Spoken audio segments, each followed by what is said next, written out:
श्री स्वामी समर्थ. जयशंकर. बऱ्याच वेळेला आपल्याला प्रश्न पडतो ना, की आपल्या स्वामींची कृपा आपल्यावर होते की नाही? आपल्या सद्गुरूंची आपल्यावर कृपा आहे का?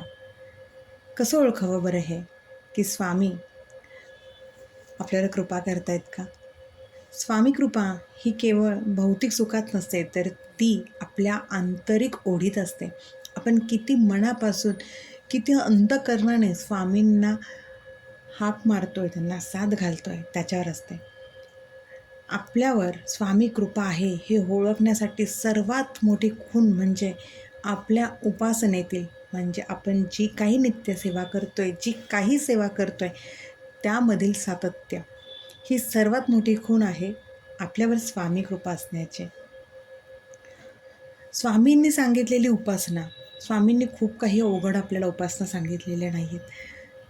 स्वामींनी सांगितलेली उपासना म्हणजेच नामस्मरण, ध्यान किंवा जी काही सेवा आणि प्रामाणिक कष्ट आणि कर्म जर आपल्याकडून नित्य नियमाने आणि आनंदाने होत असेल, तर समजावे की आपल्यावर आपल्या स्वामींची, आपल्या सद्गुरूंची पूर्ण कृपा आहे.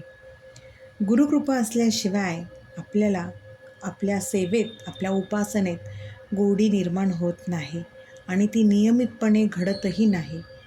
जेव्हा गुरूंची कृपा होते, आपल्या स्वामींची कृपा होते, तेव्हाच आपल्या साधनेतील, आपल्या उपासनेतील, आपल्या सेवेतील सर्व अडथळे पार करून आपण आपल्या साधनेमध्ये, आपल्या सेवेमध्ये स्थिर होत असतो.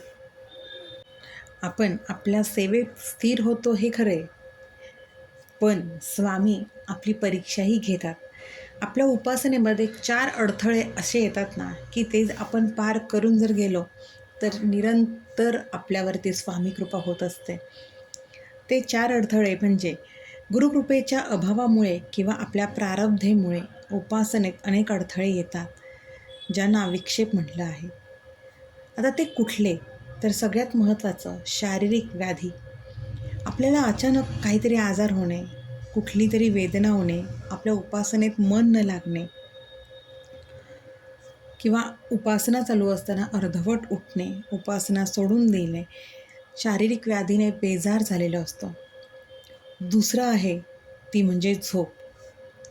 कधी-कधी बघा, आपण साधनेला बसल्यावरती, कुठल्याही सेवेला बसल्यावर साधं नामस्मरण जरी करायला घेतलं, तरी आपल्याला झोप येत असते. आणि त्या अतिप्रमाणाच्या झोपेमुळे आपल्या साधनेत लक्षही लागत नाही आहे आणि आपण त्या झोपेच्या ह्याच्यात असल्यामुळे आपल्या साधनेची, आपल्या सेवेची वेळही निघून जात असते. तिसरं म्हणजे आळस. आपल्या शरीरात आणि मनात इतका आळस भरून राहतो ना, की ज्यामुळे आपण कधी-कधी असं म्हणतो, आज नको, उद्या करू. आणि उद्या आला की जाऊ दे, नंतर बघू. असं करत-करत त्या आळसामुळे आपण आपल्या सेवेपासून लांब होत असतो. आपल्या उपासनेमध्ये त्यामुळे खंड पडतो. आणि चौथं म्हणजे कुसंगती किंवा नको ती व्यक्ती.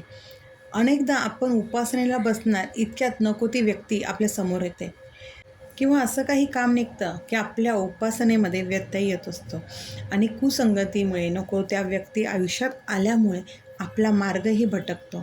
या 4 गोष्टी आपल्या उपासनेतील अडथळे असतात आणि ते कधी-कधी स्वामी आपली परीक्षा घेण्यासाठीही आपल्या आयुष्यात त्या गोष्टी घडवत असतात. आणि सगळ्यात महत्त्वाचा विक्षेप म्हणजे सर्वात घातक असणारा तो म्हणजे उपासनेचा अहंकार. आपल्यामध्ये अहंकार हा आला नाही पाहिजे. उपासना सुरू झाल्यानंतर कुठलीही सेवा करा तुम्ही, साधं नामस्मरण करा, पण ते सुरू झाल्यावर सर्वाधिक जो धोका असतो आपल्याला, तो म्हणजे अहंकाराचा. मी इतकी साधना करते, मी इतका वेळ जप करते, मी हे पारायण करते, मी ते करते, मी ही सेवा करते. हा भाव मनात येणं म्हणजेच आपण आपली प्रगती स्वतः थांबवणं. हा अहंकार टाळण्यासाठी 2 महत्त्वाच्या गोष्टी असतात. त्या म्हणजे रोज आपल्याला आपल्या स्वामींना प्रार्थना करायची, की "हे स्वामीराया, ही उपासना, ही सेवा, ही साधना माझी नाही, तर तुम्हीच माझ्याकडून करून घेतात. तुमच्यामुळेच माझ्याकडनं जी काही सेवा होते आहे, ती फक्त आणि फक्त हे स्वामी तुमच्यामुळेच होते आहे." आणि दुसरं म्हणजे आत्मपरीक्षण. आपण स्वतःचंच परीक्षण करायला हवं आहे. आपण दिवसभराच्या शेवटी स्वतःला एक प्रश्न आवर्जून विचारायला हवा, की आज माझ्याकडून कुणी दुखावले तर गेले नाही आहे ना, कुणाला त्रास तर झाला नाही आहे ना. आपण मनुष्य आहोत. कधीतरी साहजिकच आहे, आपण जबाबदारीमुळे, कामाच्या ताणामुळे चिडचिड करतो. पण कधीकधी ही चिडचिड व्यर्थपणे दुसऱ्यांवरती निघते आणि ते नकळतपणे दुखावलं जातं. त्यामुळे दिवसभराच्या शेवटी आपण स्वतःचंच परीक्षण करून आपल्याकडनं कोण जर दुखावलं गेलं असेल, तर मनातल्या मनात स्वामींना सांगून आपण त्या गोष्टीची क्षमा मागायला हवी. जिथे प्रेम आणि संवेदनशीलता असते, तिथेच आपल्या स्वामींचा वास असतो. कारण का खरंच स्वामी अशाच ठिकाणी असतात, की जिथे प्रेम आहे, संवेदनशीलता आहे, श्रद्धा आहे, विश्वास आहे, ज्याचे कर्म आणि कष्ट प्रामाणिक आहे, जो स्वतःशी प्रामाणिक आहे, स्वतःच्या सेवेशी प्रामाणिक आहे. अशा ठिकाणी आपल्या स्वामींचा वास नक्कीच असतो. अशा ठिकाणी गुरुतत्व हे वास करत असतं. त्यामुळे आपल्या सद्गुरूंची कृपा कशी प्राप्त होते आणि सद्गुरूंची कृपा, आपल्या स्वामींची कृपा आहे की नाही, ह्या अशा पद्धतीने लक्षात घ्या. आणि जे आपल्या सेवेमध्ये अडथळे येतात, ते अडथळे खरंच दूर करा. कारण का स्वामींची जर एकदा कृपा झाली की त्यांची कृपा ही आयुष्यभरसाठी आपल्याला पुरते. आणि महाराजांना, आपल्या स्वामींना, सद्गुरूंना रोज ही प्रार्थना अवश्य करा. प्रत्येक सेवा, प्रत्येक उपासना ही स्वामींना समर्पित करा. स्वामी नक्कीच तुमच्या आयुष्याचं, आपल्या आयुष्याचं सोनं करतातच. त्यामुळे स्वामींची, सद्गुरूंची कृपा आहे का, हे ह्या पद्धतीने ओळखा आणि स्वामींची कृपा प्राप्त करून घ्या. श्री स्वामी समर्थ. अशक्य ही शक्य करतील स्वामी, अशक्य ही शक्य करतील स्वामी.